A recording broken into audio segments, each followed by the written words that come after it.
Hi there. Hey, I'm There you starting. are. I'm I, starting I, I video. don't, I don't, I don't see anything. Can you Here I hear? am. Hi, Oh, Michael. there you are. There you are. How are you, man? I'm good. How are you? I see a good. There's a poster back there. I think we're gonna Yeah. play with these guys. Oh, yeah. That's my favorite band ever. So you're about to come back to Brazil for the, I don't know, maybe the 100th time. I haven't been there that often. I have actually the first time that I've ever played in South America was with Avantasia in 2000, I think 11 or 10. I'm not sure. So I wasn't there like in the 90s or whatever. So I wasn't there that often. Yeah. And from your point of view, what makes the Brazilian audience so unique compared I think to other countries? I think in general, South America, in general, South America is always very passionate, you know. But I must say, maybe it's because of the COVID thing. It was pretty wild everywhere. It's like it really seemed like after all these years of not seeing concerts that people were kind of hungry for it, you know. It was everywhere we went, even places we've been before and stuff. It was really nice. Doesn't I can't think of any show that was lame or anything like that. But South America is always special. It's the temper you guys have, you know. It's just fire in your veins, which is And nice. I think this also applies to the band itself, right? After 2.5 years without being Of able to play course. live. Of course. I mean, it was actually, believe it or not, we needed a little bit. We started last year, like in February in England, and our manager was watching the shows and he was like feeling like, it was like, it's almost like a little depression that, you know, everybody had because you didn't know when was going to continue. Will it continue? What's going to happen? You know, it took a few shows for us to get the ball rolling again. You know, it was like it's not only for the fans; it was also for the musicians. It was weird. You know, And you've been back to Helloween since 2019, 2018. 17, It's it, 17. it's been a couple years. And does it still feel refreshing? There's still a novelty in the air? Oh yeah, there's not this. At the beginning, there was some kind of the respect of the unknown within the band. That's gone. So it's like everybody's kind of used to everybody and stuff like that. But I haven't been doing this for such a long time. It was like 20 years, over 20 years, like from I think 93 on. Um, Let me think, 93. Yeah, it was around not almost 20 years, almost 20 years. I haven't been doing any live concerts, so it's hard for me to get tired of it, you know. And it's also very easy when you are able to do it on the level that we can do it now, you know, being able to headline in Europe. We headline pretty much most of the festivals and stuff. It's just very comfortable, you know, to tour like that. And when you fill out bigger places than we've ever filled, it makes it much easier. It's still very exciting. It still feels like yesterday. And don't forget, we've lost 2.5 years. I'm back in the band. Like we toured end of 2017, then we played 18 and 19. We wanted to take the time off to make a record, and then we just got asked by the Scorpions to jump on the tour that they did in South America because Dave Mustaine got sick.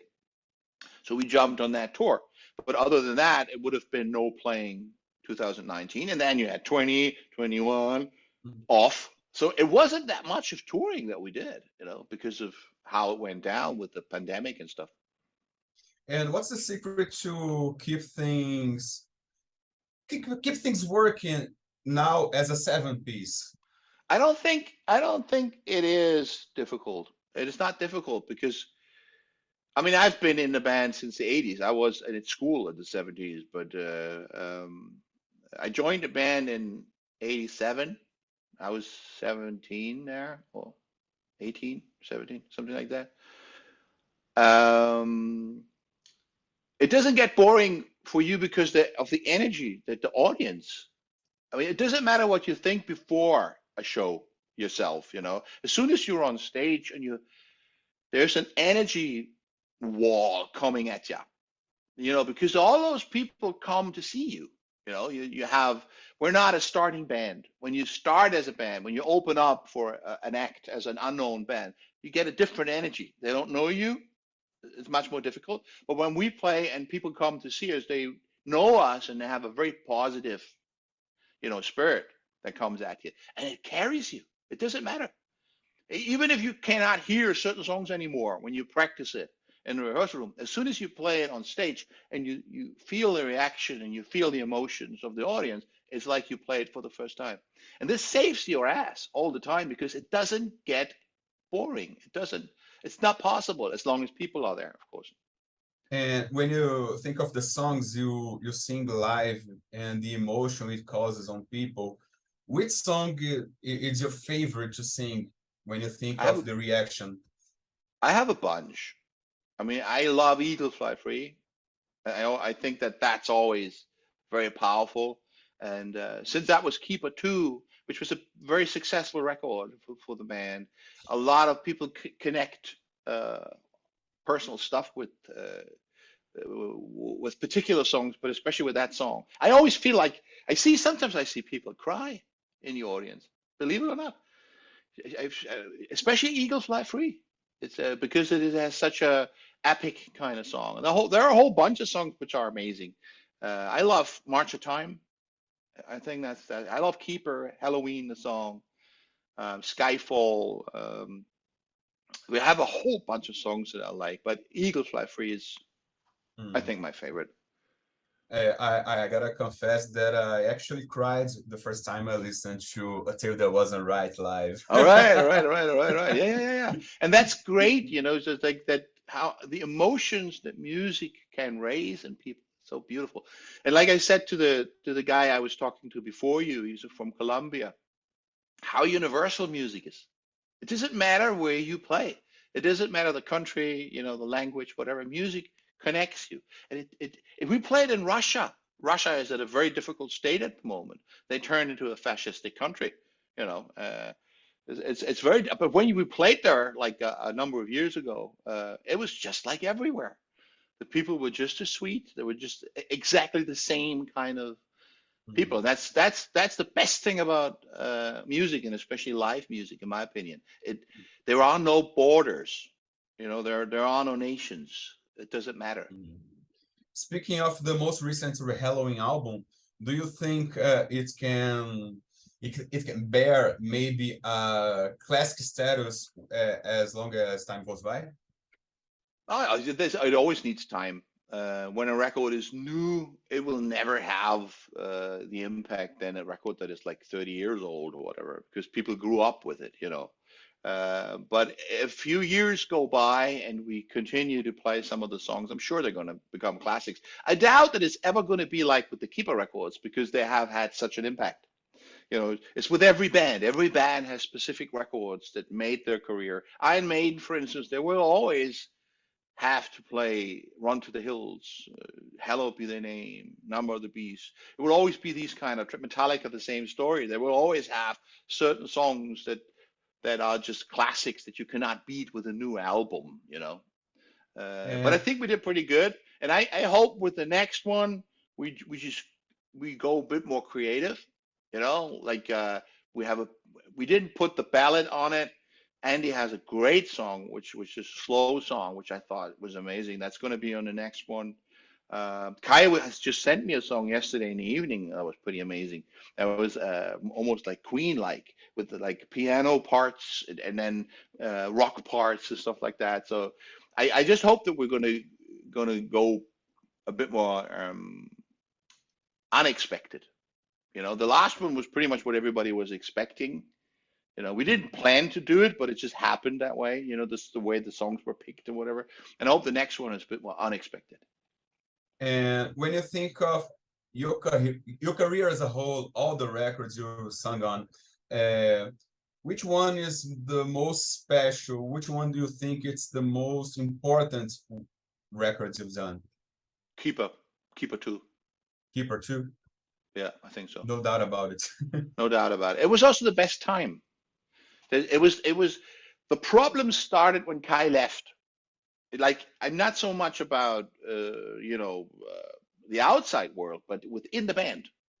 It was just the balance was gone. Things were just not working anymore. We were constantly fighting, and Keeper 2 was the best phase of that first band with me in it. So I'll always connect the best memories with Keeper 2. It was a great time. So you think Pink Bubbles Go Ape and Chameleon suffer of this lack of balance? Sure, absolutely. We did the best we could, but it was just not the same band anymore. And it's like, a band. I still think there are some great songs on it. Individual songs that were really good. We were not functioning anymore as a band in those days. It's like in a marriage. You either click and the spirit is there, or it's not. And Kai was very important, his personality and everything. And then Roland came in, who is a great guy, but he's just a different person. So the whole spirit is different. And I did not enjoy the time after Keeper too much, I must say. It wasn't. So, It just wasn't the same. And that's why you decided to kind of leave heavy metal behind for a while. Oh, that's a mixed thing. I was getting into a lot of spiritual stuff. I still am. So I got very sensitive to certain. I do believe in God. I don't give a fuck about religions, but I do, because they're just misusing, spiritual, and actually preventing people from entering the spiritual world. They demonize everything that is like an attempt to actually raise up your mind into the spiritual dimensions. But I am a very spiritual person. I consider myself a Christian, even though I don't have anything to do with the church. So I got very sensitive to certain things that go down in the metal scene when it comes to the satanic kind of stuff, which I find it ridiculous. But I see that there's a difference. I still like music when it rocks to a certain extent. I don't think music has to be soft. It's okay for music to be a bit aggressive here and there. It can be very refreshing to let out some anger. It's not necessarily something negative. In those days, I was seeing things very black and white. So there was a combination of disappointment with the band, with the music scene, how certain solo records that I did were treated artistically. I thought that was wrong. It was a combination of things. I needed that. It was an important phase. I don't want to miss it. It was really important, but I still have my opinion about glorifying inhumanity, and satanic kind of stuff. I'm still against it, but if that's what they want to do, they'll see afterwards, who they served. Ooh. But we are not like that.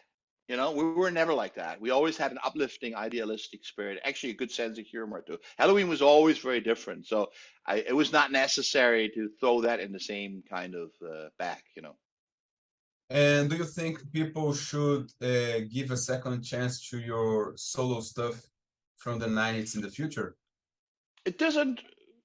I don't really care. It's like, when I've done an album, it's done for me. I don't listen to it anymore. It was something that was important for me in those days. It's so off. It's so off everything that they knew me for that I know that there are some people who like it, but if you don't like anything else but metal, for instance, I'm sure those people are not going to like it because it's not really that, Yeah. It's something else. It was just important for me, basically. I think there are some good songs on it, but it's not the same thing when you do an album completely on your own. It's a different story than being in a band with, where 5 or 6, or like with us now, 7 people working together on songs and throwing ideas, and it's much better. It's much cooler.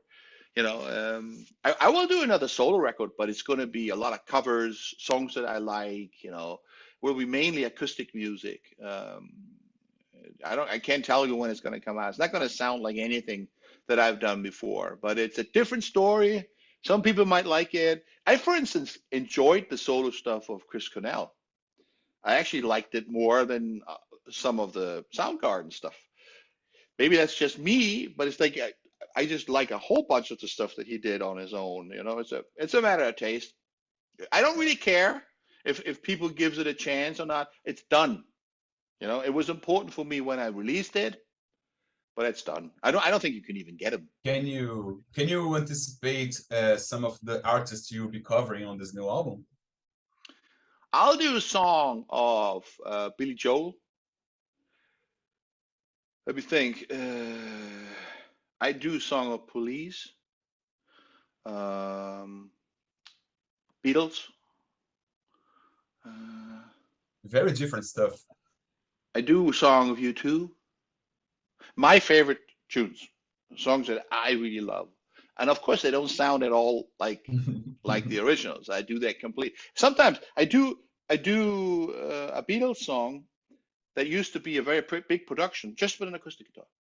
Just an acoustic guitar, a little organ, and in the end, it's a little bit of strings going down. Very different. It's just very personal. And I So have some songs of my own too. will this new album be out this year? I don't think so. Probably maybe next year. Next year. I had a lot of free time since October, but I just didn't start working on it. I don't know why. And Mikael, what was the most valuable lesson you learned on your career?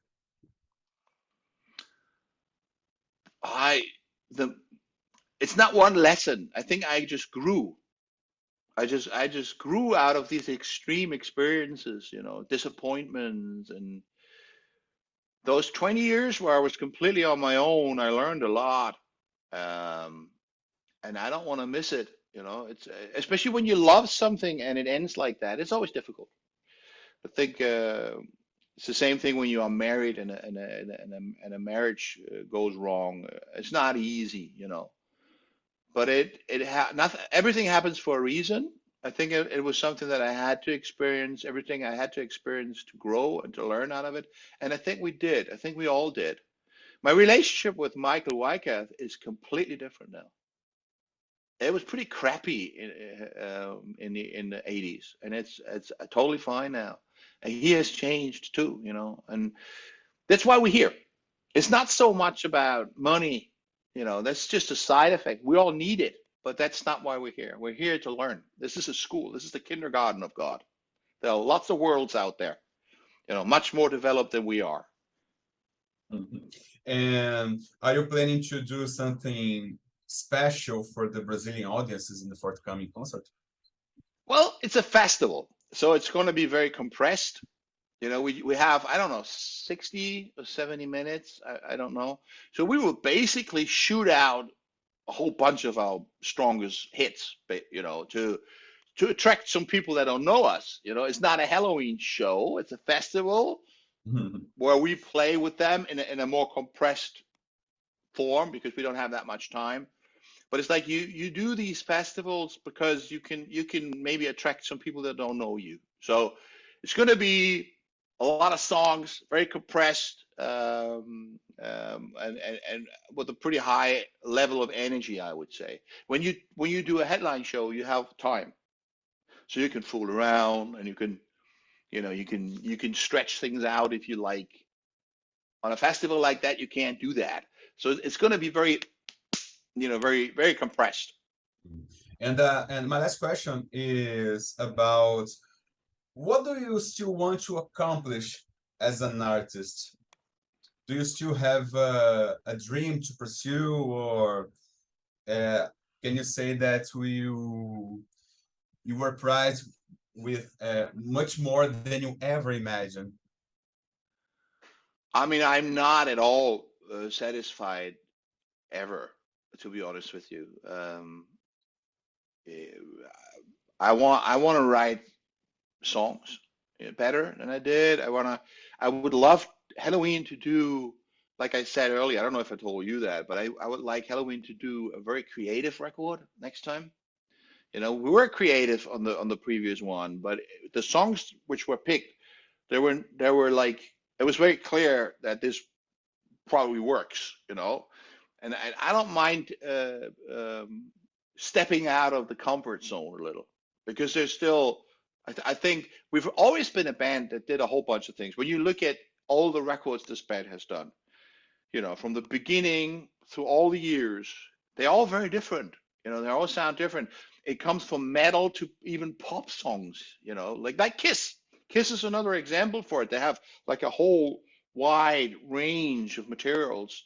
And Helloween, in their own way, we have a very wide range of songs we can do too. And I would love that to be reflected on the next record, like having a whole bunch of different styles that are still us, but like a very creative record that has balls. That's what I would like to see on the next one. Can I assume so that your goal is to make for Helloween to have left a legacy of a band that's creative above all? Yeah.